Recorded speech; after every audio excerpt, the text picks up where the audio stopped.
আমার মুসলমান ভাইরা গুরুত্বপূর্ণ কথা ভালো করে খেয়াল করেন। আল্লাহ নবী রহমত, কিন্তু সেই দিন আমরা সেই দলে যদি অন্তর্ভুক্ত হতে চাই আমাদেরকে কয়েকটা আমল করা লাগবে। আল্লাহ নবীর সঙ্গে যদি সেই দলে আমরা একই সঙ্গে বিশ্ব নবীর সঙ্গে জান্নাতে যেতে চাই, আমার মুসলমান ভাইরা কয়েকটা আমলের কথা বলবো। আল্লাহ রাসূল সাল্লাল্লাহু আলাইহি ওয়াসাল্লামের শাফায়াত যদি পেতে চান, আল্লাহ নবীর সঙ্গে যদি জান্নাত পেতে চান, তাহলে এক নাম্বার যে আমল করতে হবে সেটি হলো ঈমান আনার পরে আপনাকে 5 ওয়াক্ত নামাজ পড়তে হবে। সবাই বলেন কয় ওয়াক্ত নামাজ পড়তে হবে? আপনাকে 5 ওয়াক্ত নামাজ পড়তে হবে। আপনি যদি 5 ওয়াক্ত নামাজ না পড়েন, আল্লাহ রাব্বুল আলামিনের হাবিব আপনাকে চিনবে না। আল্লাহ রাব্বুল আলামিনের হাবিব ডান দিকে যখন তাকাবে, যাদের কপালে নামাজের চিহ্ন থাকবে, যারা ওযু করেছে 5 বার 5 ওয়াক্ত নামাজের জন্য, তাদের ওই নূরানি চেহারাটা ওযুর জায়গা থেকে নূর চমকাতে থাকবে। আল্লাহ রাব্বুল আলামিনের হাবিব বাম দিকে তাকাবে, সামনের দিকে তাকাবে, পিছনের দিকে তাকাবে, যারা নামাজ পড়েছে তাদের কপাল থেকে নূর চমকাতে থাকবে, বিজলির মতো নূর চমকাতে থাকবে, তাদের হাঁটু থেকে নূর চমকাতে থাকবে। আমার নবীজি এইটা দেখে চিনে ফেলবে আমার উম্মত এটা কারণ সে নামাজি, আমার উম্মত এটা কারণ সে ওযু করেছে নামাজ পড়ার জন্য। আল্লাহ নবী বিশ্ব নবী এবার নামাজীদেরকে বেছে বেছে সেই দল অন্তর্ভুক্ত করে আল্লাহর নবীজি জান্নাতের মধ্যে প্রবেশ করায় দিবে। জোরে বলেন সুবহানাল্লাহ। আমরা অনেকে নামাজ পড়তে চাই না। নামাজ না পড়ার কারণে দুনিয়াতে শাস্তি এবং পরকালে কেমন শাস্তি হবে? আমার মুসলমান ভাইরা, যারা নামাজ পড়েন না তাদেরকে কেমন আল্লাহ শাস্তি দিবেন একবার মনোযোগ দিয়ে শ্রবণ করেন। আল্লাহ রাব্বুল আলামিন কিয়ামতের দিন কঠিন মুসিবতের সময় বান্দাদেরকে ডাক দিয়ে বলবে, ও আমার বান্দারা, তোমরা রুকু দাও, তোমরা সিজদা করো। এবার যারা দুনিয়াতে নামাজ পড়েছে, দুনিয়াতে যারা রুকু দিয়েছে, সিজদা দিয়েছে, আল্লাহ অর্ডার করার সঙ্গে সঙ্গে তারা রুকু দিয়ে ফেলবে, তারা সিজদা দিয়ে ফেলবে।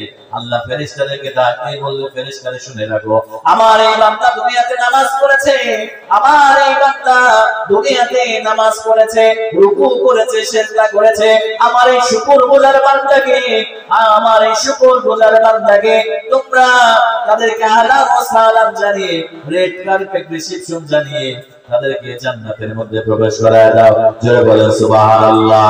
আল্লাহর ফেরেশতারা এবার নামাজীদেরকে জান্নাতের মধ্যে নিয়ে যাবে।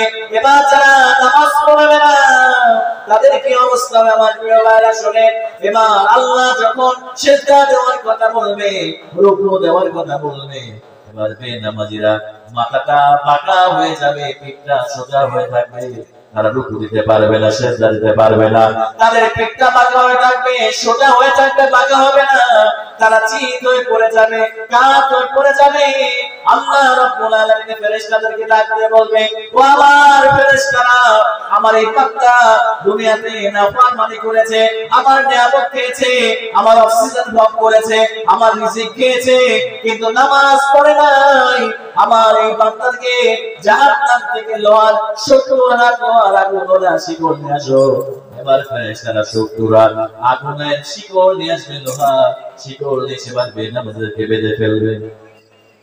বেনামাজীদেরকে ডাক্তার বের করে লোহার শিকল দ্বারা পেঁচায়ে বেঁধে ফেলবে। এবার ফেরেশতারা টানতে টানতে জাহান্নামের দিকে নিয়ে যাবে। জাহান্নামের কাছে যখন নিয়ে যাবে, ফেরেশতারা ডাক দিয়ে বলবে, মা সালাকুকুম ফি সাকর, ও আল্লাহর গোলাম, তুমি কেন সাকর নামক জাহান্নামে এসেছো? তুমি কি জানতা না জাহান্নামের মধ্যে আযাব আছে, জাহান্নামের মধ্যে গজব আছে, জাহান্নামের মধ্যে আগুন আছে? এবার বেনামাজীরা ডাক দিয়ে বলবে, ও ফেরেশতারা শুনে রাখো। এবার তারা ডাক দিয়ে বলবে, ও আদুলাম নাকু মিনাল মুসাল্লিন, দুনিয়াতে নামাজ পড়ি নাই, বেনামাজি ছিলাম, 5 ওয়াক্ত নামাজ পড়ি নাই, এজন্য রব্বুল আলামিন আমাদেরকে এই জাহান্নামের মধ্যে নিক্ষেপ করে দিয়েছে। আমার মুসলমান ভাইরা ভালো করে শুনে রাখেন, যারা নামাজ পড়েন না আজকেই তওবা করেন, আজকেই তওবা করে 5 ওয়াক্ত নামাজ শুরু করে দেন। আপনি যদি নামাজ না পড়েন, আল্লাহর কসম করে বলছি, ওয়াল্লাহি আল্লাহর কসম করে বলছি, ওয়াল্লাহি আল্লাহর কসম করে বলছি, আল্লাহর জান্নাতে যে প্রবেশ করা যাবে না, নবীর দলেও কখনো অন্তর্ভুক্ত হওয়া যাবে না। কথা বলেন ঠিক কিনা? আমার অনেক যুবকরা নামাজ পড়তে চায় না। যুবকেরা বলে হুজুর বয়স তো মাত্র 25, বয়স তো মাত্র 20, এখনো সময় আছে হুজুর, কয়েকদিন পরে নামাজ ধরবো, আরেকটু বয়স হোক, দাড়ি উঠুক, এরপরে চুলটা পাকুক, তারপরে নামাজ ধরবো। আমার যুবকেরা ভালো করে শুনে রাখো, অনেক যুবক আছে বাবা অসুস্থ, হাসপাতালের বেডে শুয়ে আছে, দাদা অসুস্থ, কিন্তু যুবক ছেলে টাকরা যৌবন নিয়ে রোড অ্যাক্সিডেন্ট করে হাসপাতালে শুয়ে আছে, এমনকি মৃত্যুবরণ করে অনেক যুবক কবরের মধ্যে শুয়ে রয়েছে। কথা বলেন ঠিক কিনা? আমার যুবক ভাইরা নামাজ ছেড়ে দিও না কখনো, নামাজ পড়বা। নামাজ যদি তুমি পড়ো কেমন যৌবনকারীর মতো আল্লাহর কাছে দাবি। আল্লাহ রাব্বুল আলামিন হাবিব বললেন, কোন যুবক যখন আল্লাহর পায়ে সিজদা দেয়, আল্লাহ রাব্বুল আলামিন আরশ পর্যন্ত কেঁপে ওঠে। আমার মুসলমান ভাইরা, আমার যুবক ভাইরা, আল্লাহ রাব্বুল আলামিন হাবিব বললেন, যখন একজন যুবক আল্লাহর কদমে সিজদা দেয়, আল্লাহর পরত্বের ঘোষণা স্বীকার করে, সুবহান রাব্বিয়াল আলা বলে, আল্লাহ রাব্বুল আলামিন ফেরেশতাকে ডাক দিয়ে বলে, ফেরেশতারা আমার যুবক বান্দাটা কি বলেছে? ফেরেশতারা বলে, আল্লাহ তোমার যুবক বান্দাটা তোমার পবিত্রতা ঘোষণা করেছে, তোমার পরত্বের ঘোষণা করেছে। আল্লাহ ডাক দিয়ে বলে, ও আমার ফেরেশতারা সাক্ষী থাকো, আমার যুবক বান্দা আমার পবিত্রতা ঘোষণা করেছে, আমার পরত্বের ঘোষণা করেছে। আমার ওই যুবক বান্দাটা সিজদা থেকে মাথা তোলার আগে আমি আল্লাহ তাকে মাফ করে দিয়া আমি ওটাকে পবিত্র বানায় দিলাম। জোরে বলেন সুবহানাল্লাহ। আমার যুবকরা ভালো করে শোনো, যৌবনকালের ইবাদত আল্লাহর কাছে কত দামি। হযরত জিবরিল আলাইহিস সালাম এসে বিশ্ব নবীকে বললেন, ইয়া রাসূলুল্লাহ, আমি আসমান থেকে গোটা পৃথিবীতে কত ফোঁটা বৃষ্টি পতিত হয় আমি সব বুঝতে পারি, কিন্তু ইয়া রাসূলুল্লাহ, ইয়া হাবিবাল্লাহ, কোন যুবক যৌবনকালে সে যতক্ষণ নামাজ পড়ে, সে যতক্ষণ রোজা করে, সে যতক্ষণ ভালো ভালো কাজ করে, আর তার বিনিময়ে তাকে কতটুকু সওয়াব দেওয়া হয়, আমি জিবরিল আলাইহিস সালাম সেইটা বর্ণনা করে দিতে পারি না। জোরে বলেন সুবহানাল্লাহ।